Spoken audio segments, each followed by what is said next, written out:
Salaamullaahi calaykum waraxmatullaahi tacaala wabarakaatuhu kulan wacan u wanaagsan daawadayaal halkani waa xanta wararka waxaa kusoo dhawaataan barnaamij wareedkeena qodobada aad ku daawan doontaan waxaa ka mid noqonaya saaxiibkii Fahad Yaasiin Xaaji Daahir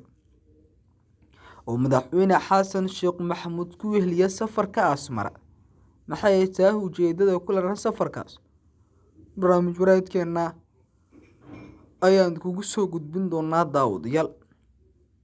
waxaa kaloo barnaamij wareedkeena aad ku daawan doontaan ehelada dhalinyarada ku maqan dalka Eritrea oo fariin xasaasi ah u diray hogaamiyaha dalka xasan sheekh maxamuud xilli ay ka dalbadeen in isagoo aan wadin dhalinyaradii tababarka 3 sano ka hor loogu qaaday magaalada Asmara inuusan dalka dib ugu soo laaban maxay tahay fariinta kale ee diraan barnaamij wareedkeena ayaan ku lafaguri doonaa saaxiibayaal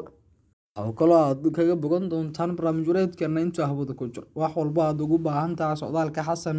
ee Eritrea ajandayaasha ku isduugan in saaxiibkii Fahad markii ugu horeysay xasan socdaal dalka dibadiisa u raaco barnaamij wareedkeena aad ku daawan doontaan qodobadaas iyo qodobo kale aad ku daawan doontaan saaxiibayaal halkani waa channelkeena YouTube-ka ee xanta wararka haddii ay tahay markii kugu horeysay ee ku soo gaaray waxaan kaa codsanaynaa subscribe channelkeena si wararka warbixinada wareysyada aan u soo dhignay ay ku soo gaaraan haddii aad ka mid tahay saaxiibadeena qaaska waxaa naga xasuusinaa muuqaalkan share lexar qaybtooda saragtaadana ugu reeb si asxaab wanaagsan odigoo kale aan u helno mahadsanida aan ku bilaawno tan iyo markii shalay gelinkii dambe socdaal dalka Muqdisho amba magaalada caasimadda ee Muqdisho ay raahday ugu soo ambabaxay madaxweynaha tobnaad ee dalka waxaa si aad ah loo hadal hayaa guuxna ka dhex sameeyay saacadihii ugu dambeeyay kana awood batay maalmaha ciida xasan sheekh maxamuud socdaalka uu ku gaaray Asmara madaxweynaha Soomaaliya xasan sheekh maxamuud ayaa socdaalkiisa wadamada geeska amba dalalka gobolka geeska Afrika iyo guud ahaan wadamada qaaradda Afrika ka bilaabay dalka Eritrea halkaas uu gelinkii dambe ee Sabtidii ku tagay booqasho 4 cisho kadib casuumaad uu ka helay dhigiisa dalkaasi Aziz Abwek ujeedka socdaalka madaxweynaha ayaa u kurgelida xaaladda ku xiran askar nidaamka farmaajo si qarsoodi ahi ay tababar ku geysay Eritrea tan iyo 2019 isaga oo wada hadallo laba geesood ah oo ku aadan xiriirka iyo iskaashiga labada dal la yeelan doono Abwek oo kaas oo tan iyo 1993 hogaamiye ka ahi dalka Eritrea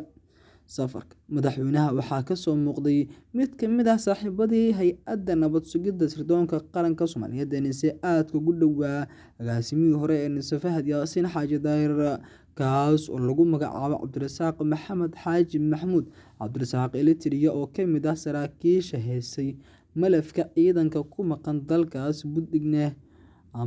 u ahaa xiriirka sirdoon ee labada dal Cabdirasaaq Eritrea wuxuu kaalin weyn ku leeyahay safarka wuxuuna noqday shakhsiga kaliya ee Soomaaliya ee madaxweynaha Soomaaliya kala qayb galay kulan xalaytole ka dhacay madaxtooyada Asmara wuxuuna fadhiyay booskii la taliyay amniga madaxweynaha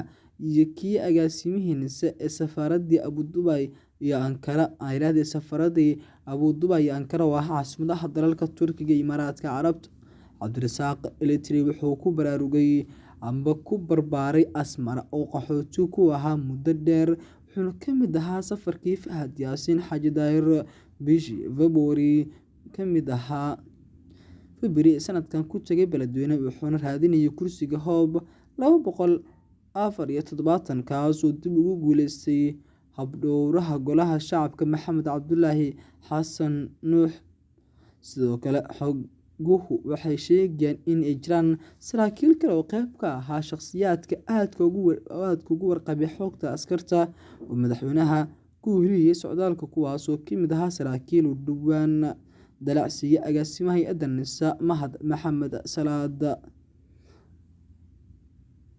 xanta wararka ayaa khamiistii baahayay saraakiil ka tirsan hay'adda nabad sugidda ee sirdoonka qaranka ee NISA aadna ugu dhawaa Fahad Yaasiin Xaaji Daahir socdaalka ku helin doono madaxweynaha si loo ogaado xogta rasmiga iyo askarta muddada 3 sano ku dhow ku maqan dalka inta badan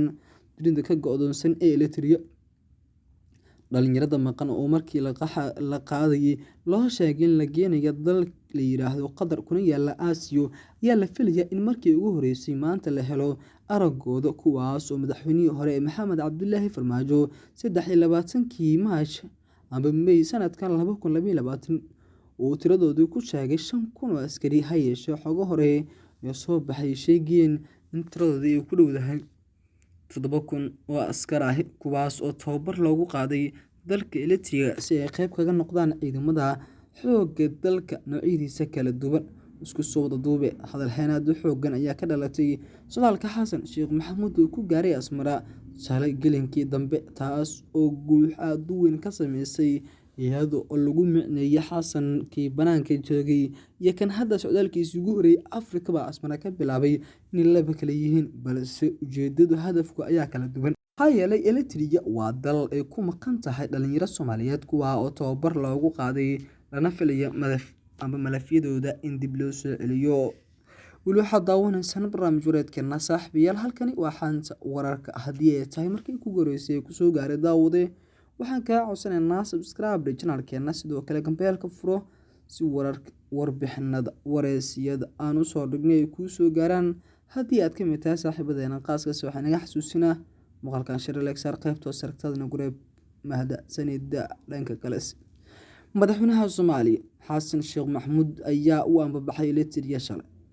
oo ku maqan yihiin dhalinyaro Soomaaliyeed oo hab qarsoodi ah halkaasi loogu geeyay. Madaxweynaha oo maqan saacado kooban ayaa waxaa durba soo ifbaxay fariimo kala duwan oo ay dirayaan waalidiinta dhalinyaradaasi, kuwa uu madaxweynaha ka dalbanaya in uu soo dejiyo qorshihii dalka loogu soo celin lahaa haldoorka qaranka Soomaaliyeed ee Eritrea ku maqan. Ehelada ayaa madaxweynaha ka dalbaday in uu si gaar ah ugu kuurgalayo xaaladooda nololeed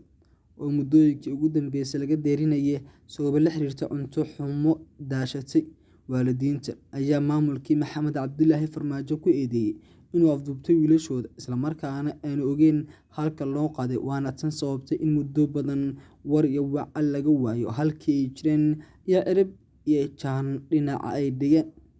Ilo lagu kalsoon yahay oo heshay xanta ayaa sheegaya in safarka madaxweynuhu uu ku welinayo sarkaalo waaweyn oo ka tirsanaysa kaas oo si buuxda ula socday xogta la xiriirta dhalinyarada Asmara ku maqan iyo waqtigii la qorayay, siwaayooyinkii loo qoray, ajandihii loo qaaday iyo qayb kasta ayay ka warhayeen, taasoo kuu sii muujin karta jihada ugu wanaagsan ee hadda ciidanku iyo halka ay cirib dhiga karaan. Waalidiintu oo Muqdisho banaanbaxyo waaweyn ka dhigay tan iyo doorashadoodii waa banaanbaxyo xor yihiin. Waa tan iyo 15kii May markii la doortay madaxweyne Xasan ka horse banaanbaxyo ay ciidamada NISA, dharcadka iyo ciidamada booliiskuba rasaas ku hawinayaan ina kala gambada ay ku dhigi jireen bartamaha Muqdisho, balse banaanbaxyo xor yihiin ay Muqdisho ka dhigeen tan iyo Xasan Sheekh Maxamuud markii uu soo laabtay, iyaga oo ka codsaday Xasan in ololihiisii uu kusoo galay meel ku sheegidda dhalinyaradaas in shaqadiisa ugu horeysa oo ka dhigayo ayna ku micneeyeen intaas oo ka dhabeeyay kana dhaweeyo sida ugu dhaqsiyaha badan ee